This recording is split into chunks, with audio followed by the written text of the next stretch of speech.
this is my first time in Le Mans, so it's a great honor to be here. I feel really lucky. And,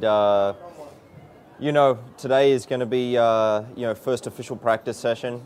We had our test day last Sunday, and it went, pretty well, but we had rain throughout most of the day and then got a couple of dry laps right at the end. But it was a great chance to get out there on the racetrack, get a feel for where the track goes. It's 8.5 miles long, so it's really fast. It's quite narrow. Traffic plays a big part around here.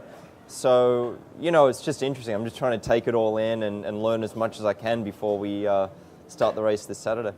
I'm quite used to switching between different types of race cars on different types of tracks, and it's never been an issue for me where, you're driving a sports car and thinking about an IndyCar or vice versa. It's just, I'm here, I'm thinking about this car and what it takes to drive it, and there's never any confusion. So I feel like I've got enough experience in these cars where once I'm in there, it all sort of comes naturally. Getting prepared for the 24 hours of Le Mans, it's quite a unique mindset as far as preparing the setup of the race car, preparing your strategy and what it takes to be good and to win.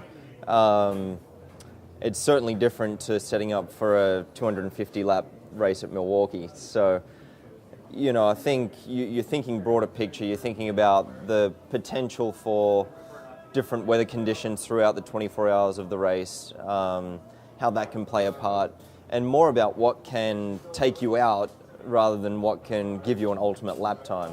So, it's a very different mindset. With a brand new track that's so big like this, for me, just getting some seat time is important. I feel like from the experience we had on the test day, the setup is, close, so we just need some fine-tuning. There's always compromise in sports car racing between, having 3 drivers in the car.